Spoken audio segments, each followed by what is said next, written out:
They are so hot. They are so cool and I want to be them. And I also want to be their child. Is that a weird thing to think? This is embarrassing.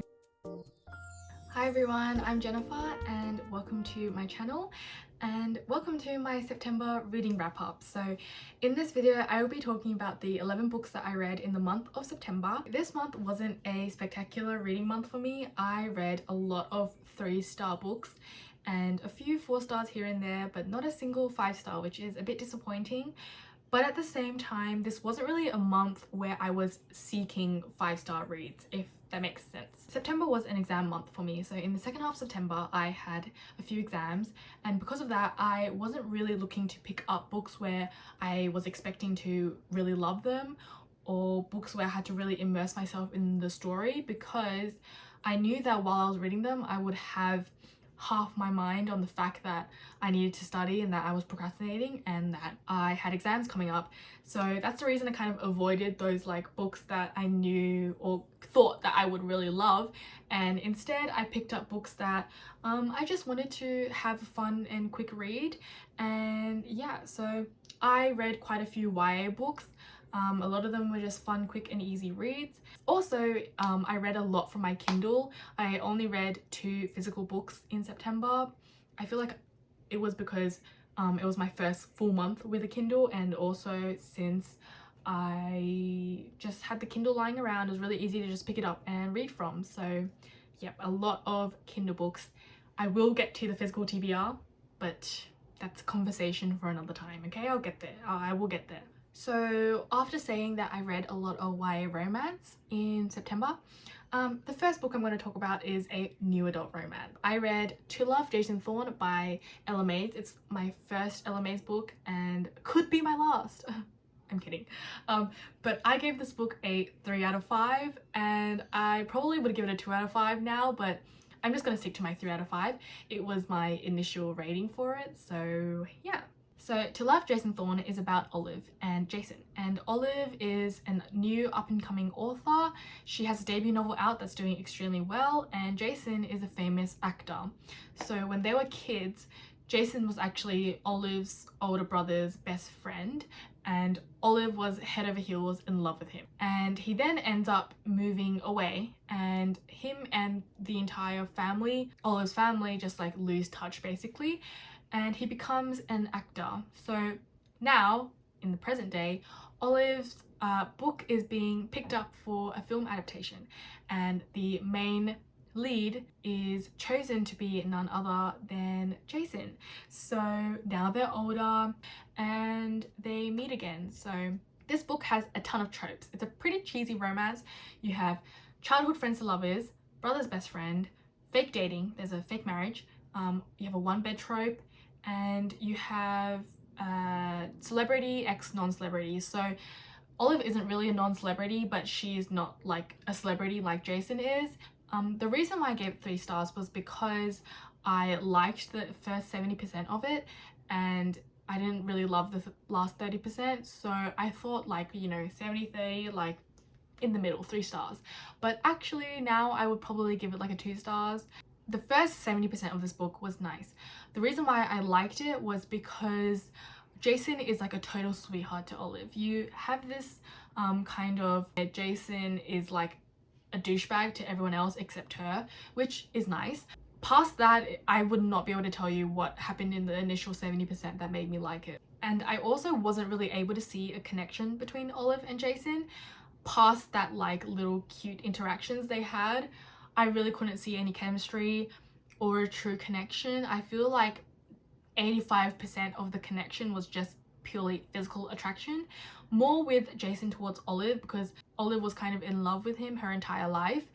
But Jason put me in a room with that man because I need to interrogate him, because I have literally no idea why he fell in love with Olive. I read 300 pages on them falling in love and I have no idea why he fell in love.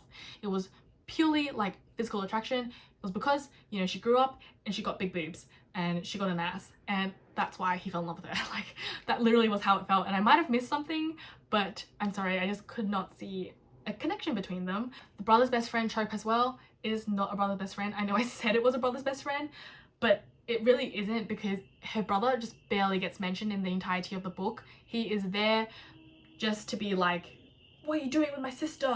And then that's it. Like, no other mention of him. Well, like, they do mention him, but like, he is literally not important. And the spice was boring. It got boring. And when you find spice boring, that's when you know a book is not doing it for you. So I got bored of the spice. I was really hoping with the spice that we would get like a deeper connection. They would maybe talk more, they would express more feelings and emotions. They did not do that, and I feel like I was robbed of the chance to read that. And yeah, I just got bored of the spice at that point. Also, in the last 30%, that's where like the climax happens and where all the complications occur, and this climax gave me freaking whiplash. Sorry, but like, it was complication after complication after complication, and then they just all got resolved neatly really quickly, and I was just like, sorry, what was the point of me reading all of that? First of all, the complications were not good, and second of all, they were just like so quickly resolved that like there was literally no point for me to read that. This is just a to love Jason Thorne hate video. I'm sorry, you might love it, but these are the reasons why I just did not love it. I recommend, like, you know, reading the synopsis. Maybe you'd really love it. I mean, a lot of people gave it 5 out of 5, so I might just be the outlier. That's the first book I read in September. I am tired because I literally went on a spiel about that. The second book I read in September was actually a short story, and it was A Dead Djinn in Cairo by P. Jelly Clark. And this is like a 50-page short story. I read this through my online library, and it is a prequel to a novel that he wrote, and I really loved it. I gave it a 4 out of 5. It is about Fatma, and she is an investigator in Cairo, and she is investigating the mysterious death of a djinn, and it's basically, there's just like this fantasy mystery. The world was great. I feel like for a short story it did spectacularly in world building. It's basically this world that has a lot of otherworldly creatures. You know, there's djinn, there's ghouls, there's angels made out of metal that are like gigantic, and I thought it was really interesting. The actual plot of the short story was also really great. I was really like shocked. It was only 50 pages, but I really liked it. Yeah, I didn't feel overwhelmed or anything considering how short it was, and I really recommend checking it out. So that was A Dead Djinn in Cairo. The next book I read in September was How the King of Elfheim Learned to Hate Stories by Holly Black. This is the novella-ish that follows the Cruel Prince series, and I gave this a 4 out of 5. I really enjoyed it. I love Cardan and Jude. Sorry, I love Cardan and Jude. Sorry, I just cannot express the words of how much I love them. And this was basically had short stories mostly on Cardan's childhood and his upbringing, and you also read about him falling in love with Nicasia, so it's really great to see his perspective on things. Like, some of the events take place at the same time as some of the events in Cruel Prince, so you get this like opposite perspective of what Cardan is thinking. But yeah, I really loved it. You also get like a few stories that follow the events of the Queen of Nothing, so when Cardan and Jude are together. And yeah, I loved it. It was so good. It also has a lot of beautiful illustrations. My favorite is this one. Like, sorry, they are so hot. They are so cool, and I want to be them, and I also want to be their child. Is that a weird thing to think? This is embarrassing. But yeah, I also read Cardan's letters to Jude. I think they were in some sort of special edition book, but I searched them online and I literally copied them down for my own personal reading whenever I want to, because they were so cute. Go read Cardan's letters to Jude if you haven't, and if you liked Cardan and Jude, because they were freaking phenomenal. They were so good, and it made me fall in love with the couple even more. I feel like the way I just talked about the two of them was really weird. I'm sorry. Following that book, I read... Wait, this is the wrong one. This is the sequel. Following that book, I read The Bridge Kingdom by Danielle L. Jensen, and I read this in a 24-hour readathon with my friend Kayla, and I gave this a 3.5 out of 5. The Bridge Kingdom is about Lara, and she is sent to the Bridge Kingdom to basically marry the king, Aaron. And while she's there, you know, she's actually on a mission to infiltrate the kingdom and bring the kingdom down, but she, you know, learns a lot of new things. She learns about the Bridge Kingdom, she learns about the actual war that's going on with the Bridge Kingdom and the other kingdoms. So, you know, things change and she falls in love with Aaron, and yep, so that's the Bridge Kingdom. I am so awful at book synopses. I didn't really love this book. Firstly, it's a fantasy, but there's no magic system in it. It's entirely based on the world. Like, the magic is about the world and geography. Like, it's just about how crazy the world is. It was pretty cool to read about all of that world building. I mean, the writing I really liked, so the world building is pretty interesting. The enemies to lovers aspect of it wasn't my favorite either. It is an enemies to lovers, like they are pure enemies, but Aaron was way too quick to trust Lara. Like, it is literally the daughter of your enemy, and he was like so quick to trust her. And also Lara was like, I don't want to say that she was like an annoying character, because she wasn't. Her actions and her thoughts were very much valid and justified, like they made sense, but just because they made sense doesn't mean they couldn't piss me off. She was like a really stressful character to read about, and essentially this book was really, actually, besides Lara, just the entirety of it was so stressful to read. I would just like leave like screenshots of my chats with Kayla when we were reading this, because it was stressful to the point where we were actually terrified to keep reading. Like, we actually did not want to keep reading. You basically like know that something bad is going to happen, like you're well aware of it, but you just don't know when or how it will occur, and the fear of that was like so palpable that it was starting to get difficult to continue reading. Plus like the exhaustion. So those two together wasn't a great combination. But yeah, I'm really hoping that I will like the sequel better, but I'm not sure, because I feel like the sequel will have a bit of like miscommunication trope, and I don't like miscommunication trope, but I'm really hoping I will like it better. So the next book I read was Daughter of the Pirate King. This was the September Feyfolk Book Club read, and I thought it was, you know, fun and quick. I gave it 3 out of 5.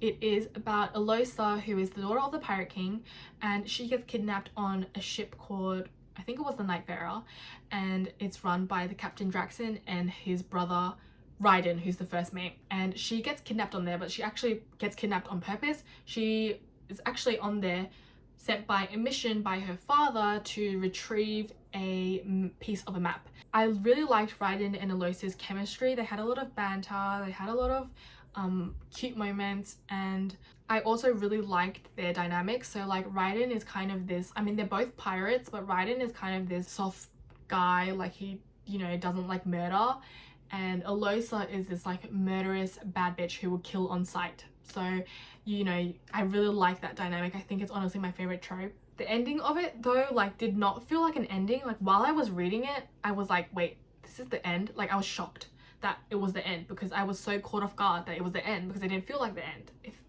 that makes sense. So it really felt like it was set up for the sequel, which, you know, speaking of the sequel, I read the sequel in the month of September. That was Daughter of the Siren Queen, and I liked that way more. I gave it a 4 out of 5.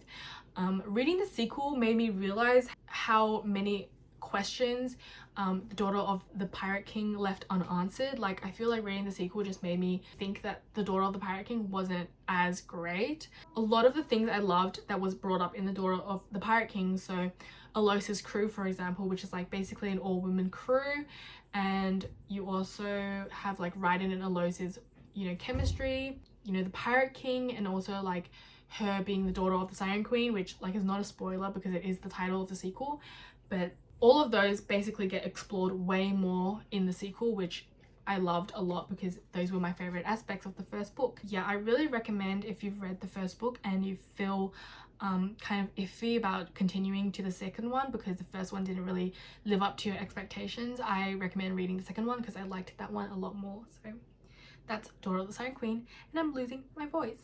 The next few books that I read were actually a trilogy, and that was The Summer I Turned Pretty by Jenny Han. I gave the first 2 books 3 out of 5 and then the 4th one 4 out of 5. So the trilogy is basically about Belly, and her full name's I think like Isabella or something, but they all call her Belly. And every summer her and her family, so her mum and her older brother, they go to this summer house that is owned by her mum's best friend, and there she spends the summer with you know, her mum, her older brother, her mother's best friend, and then her mother's best friend's 2 sons, Conrad and Jeremiah. They've spent like every single summer there together, but then one summer is the summer she turns pretty and she shows up and things just go downhill from there.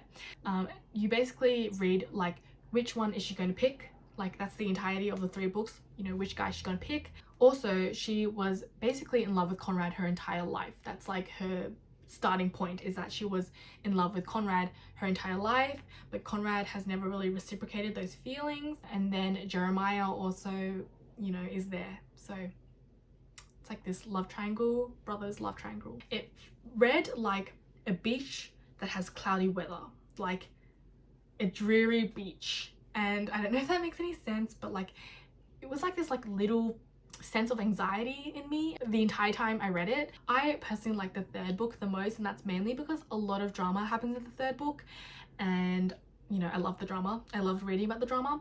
At the same time though, it was really frustrating and exhausting being in her head, because she's constantly picking between these 2 boys and you don't really find out who she ends up with until the very end of the 3rd book.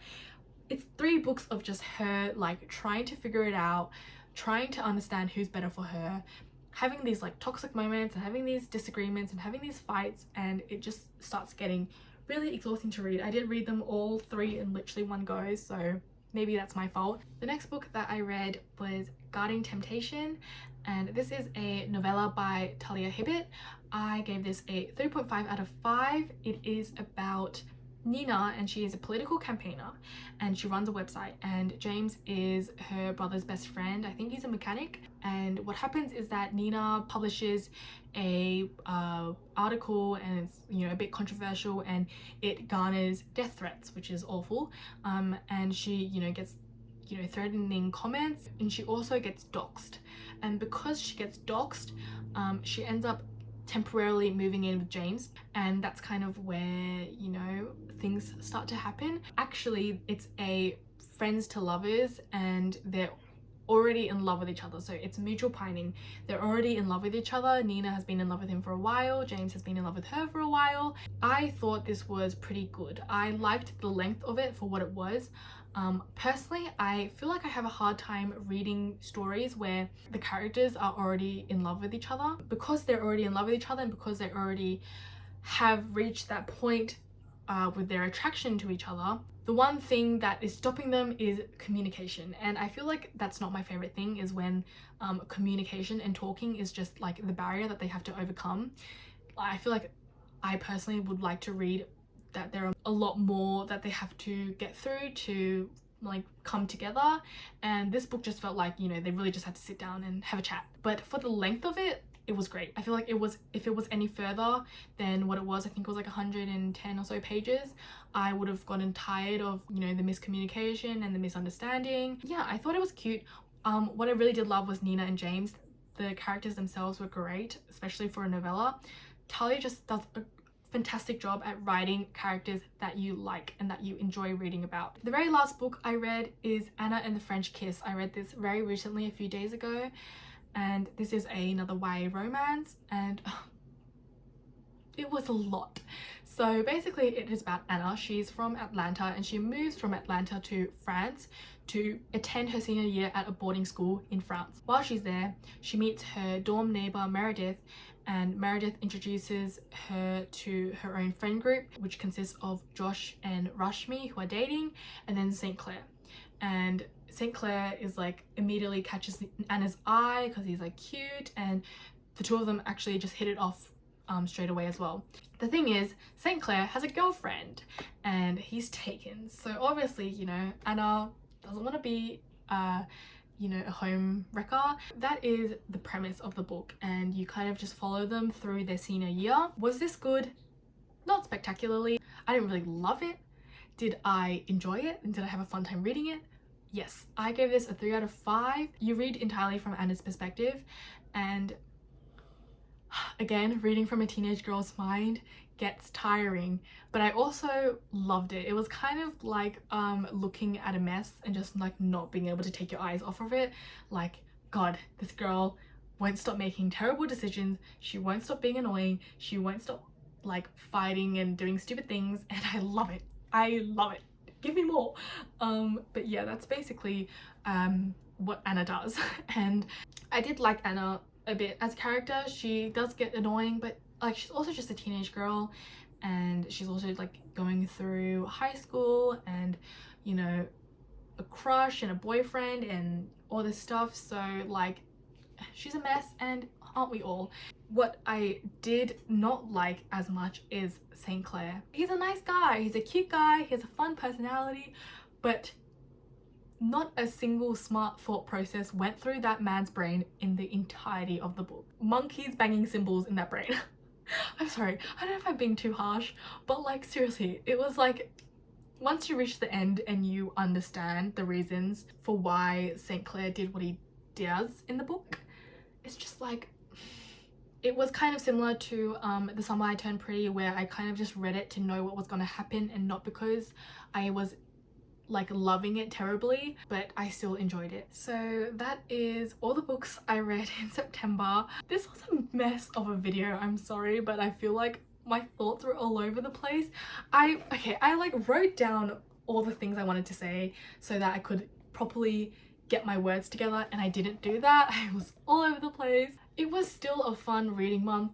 I just didn't have any books that I loved, but I didn't have any books that I regretted reading. I hope you have an extraordinary day or night or whatever, whenever time you're watching this. And yeah, thank you for watching.